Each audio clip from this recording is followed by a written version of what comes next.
Thank you so much for attending my PowerPoint presentation explaining every level of the mines in Stardew Valley. We are embarking on a 120-floor journey through the dark, damp heart of the valley to understand every detail of the place where dreams of wealth go to die. This structure is a cornerstone of your survival, providing the ores, gems, and combat experience necessary to transform you from a penniless laborer into a titan of industry. Before we even step into the lift, we must acknowledge the gatekeeping of the local geology. The mines are blocked by rock debris until the 5th day of spring in year 1, a day that marks the end of your peaceful life and the beginning of your career as a subterranean exterminator.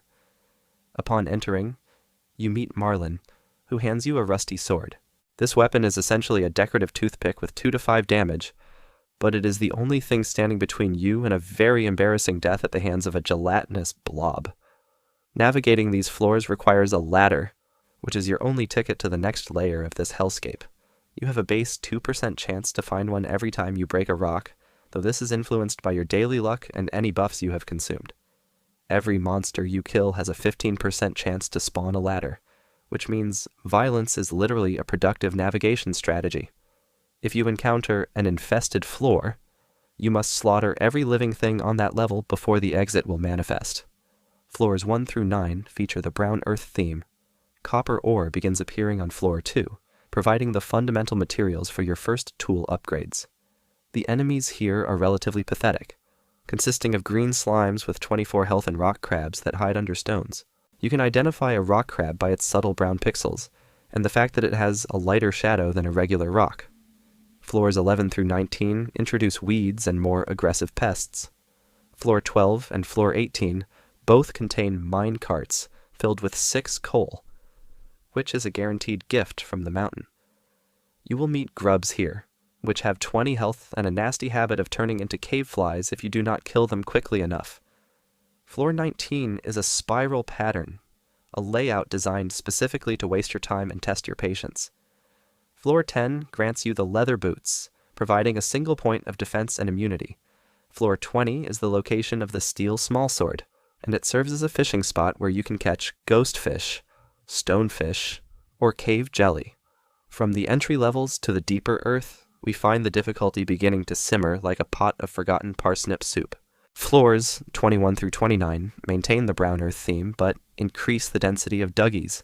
These creatures hide under dirt patches and pop up like a nightmare in a garden, dealing 5 damage to anyone foolish enough to walk over them. Floor 28 features another minecart with 6 coal, which you should collect with the fervor of a squirrel preparing for a nuclear winter. Transitioning into floors 31 through 39 brings us to the shadow and gray earth theme. The lighting dims, matching the mood of your character after realizing how much stone they still have to break. Geodes are incredibly common in this subsection. You will face the stone golem here, an enemy with 45 health and 5 defense. They wander the darkness with glowing eyes, looking like a boulder that has suddenly developed a grudge against humanity. Bats also arrive in force, flying directly at your head with 24 health and a desire for your blood. Floor 38 contains the final minecart of this section, yielding another 6 coal. Floor 30 is a reward floor that contains absolutely nothing. It is a spatial void, a moment of silence for your wasted energy. Floor 40 provides the slingshot, a ranged weapon that uses stones as ammunition. While it is technically a weapon, it feels more like a child's toy until you learn to use explosive ammo. The transition from the dirt to the frost is a milestone in any miner's career. You have survived the first 40 floors, but the mountain is only just beginning to show its teeth. If you have found this information helpful, you are obligated to prove your dedication to the craft of mining. As a true enthusiast, you must subscribe to the channel to ensure you never miss a lecture on the technical intricacies of the valley. Failure to do so suggests you are content with a rusty sword and a life of mediocrity.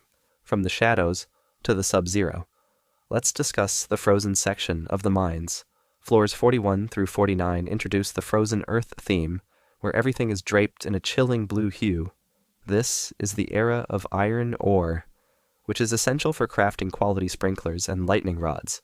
You will find frozen geodes, which contain minerals like the frozen tear and jade. The enemies in this section are a significant step up in lethality. The Frost Jelly is a blue slime with 106 health, making it much harder to squash than its green counterparts. You will also encounter the Dust Sprite, a small, bouncing, chirping creature that travels in packs.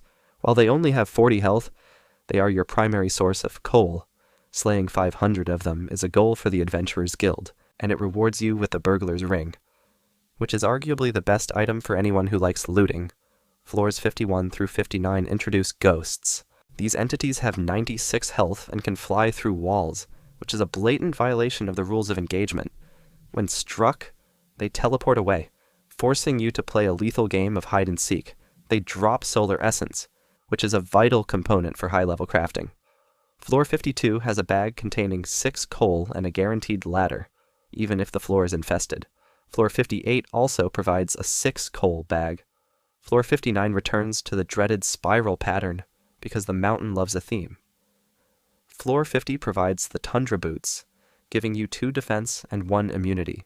This is also where diamonds begin to appear in the rock pool, appearing at a rate of 1 in 500 stones. Floor 60 rewards you with the Crystal Dagger, and it offers a fishing spot from one refrigerator to another. Let's talk about the Frozen Castle. Floors 61 through 79 feature a transition into a more structured, architectural theme that looks like a dungeon built for a very cold king. Dust sprites continue to be the main attraction here for anyone looking to stock up on fuel. Floor 68 and Floor 78 both contain bags with 6 coal. The real threat in this subsection is the skeleton, which appears between floors 71 and 79. These bony adversaries have 140 health and can throw bones at you from across the room.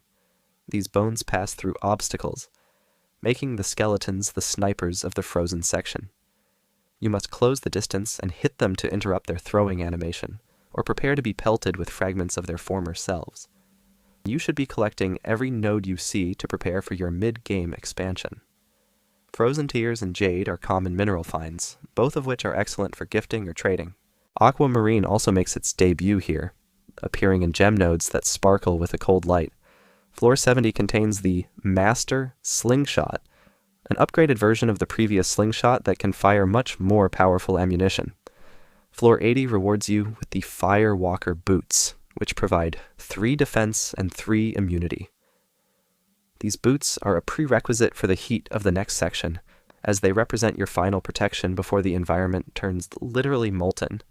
The atmosphere in these castle floors is oppressive and silent, broken only by the chirping of sprites and the rattling of bones.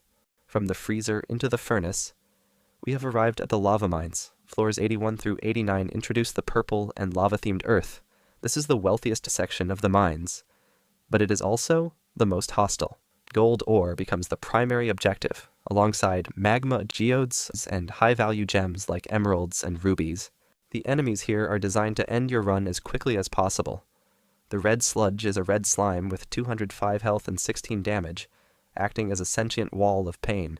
You will also face the Shadow Brute, a dark, melee-focused attacker with 160 health that resists knockback. They are often paired with Shadow Shamans, who have 80 health and the ability to heal other monsters. You must prioritize the Shaman, or you will find yourself in an infinite loop of violence against a brute that refuses to die. Floors 91 through 99 introduce the Squid Kid, a monster that looks like a floating pink marshmallow but fires energy orbs for 18 damage. It only has 1 health, but its projectiles are a major threat in crowded rooms.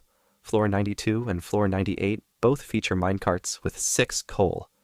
Floor 99 is once again a spiral, because the mines are nothing if not consistent in their desire to annoy you.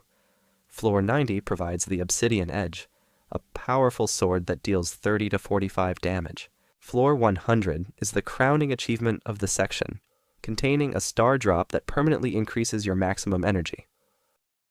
This floor also has a fishing spot where you catch the lava eel, one of the most profitable fish in the game, though catching it feels like trying to pull a tractor out of a swamp with a piece of dental floss.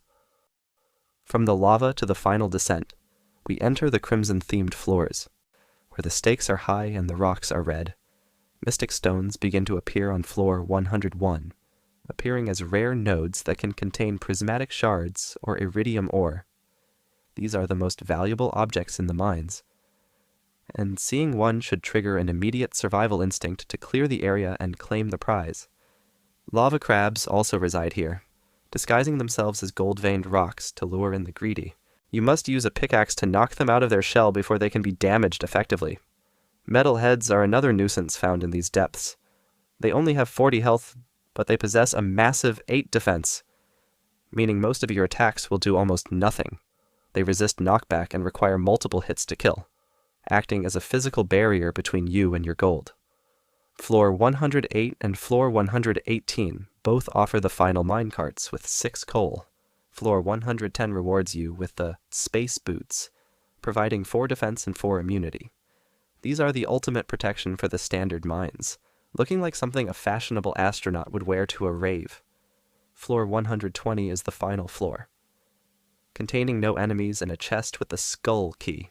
This key unlocks the Skull Cavern in the desert and the Junimo Kart arcade machine, marking your transition from a local miner to a global adventurer. Reaching the bottom changes the world forever. Prismatic shards can now drop from any monster in the game, and the monsters themselves become significantly tougher to compensate for your success. From the standard journey to the endgame secrets, let's discuss the specialized mechanics of the mines. The dwarf lives in the eastern passage of the entrance, but he is hidden behind a rock that requires a steel pickaxe or a bomb to break. You cannot understand his language until you donate all 4 dwarf scrolls to the museum to receive the translation guide. Once you can speak to him, he runs a shop selling bombs, oil of garlic, and the miner's treat. Special floor types can drastically alter your strategy. Mushroom floors appear between floors 81 and 119, offering a massive harvest of red and purple mushrooms. Infested floors require the total annihilation of all monsters and can be identified by the slime-covered walls. Dungeon floors look like the quarry mine and feature haunted skulls, making them much harder than a standard level. The dangerous mines are the final challenge, unlocked through Mr. Quee's Danger in the Deep quest on Ginger Island. This replaces the standard monsters with radioactive, tougher, and more complex versions. You will find radioactive ore here, which is used for the most advanced crafting recipes in the game. New enemies like the Putrid Ghost can inflict a nauseated debuff, preventing you from eating food and turning a simple mistake into a death sentence. Squids and spiders populate these dangerous versions, adding variety to the ways in which the mountain can kill you. The Shrine of Challenge on floor 120 allows you to toggle this difficulty at will, providing a way to test your combat prowess whenever you feel too comfortable. Navigating the mines is a test of preparation, patience, and your ability to hit things with a heavy piece of metal. It is a slow descent into a world that wants you dead. But the rewards are well worth the trauma. Thanks for watching and subscribe.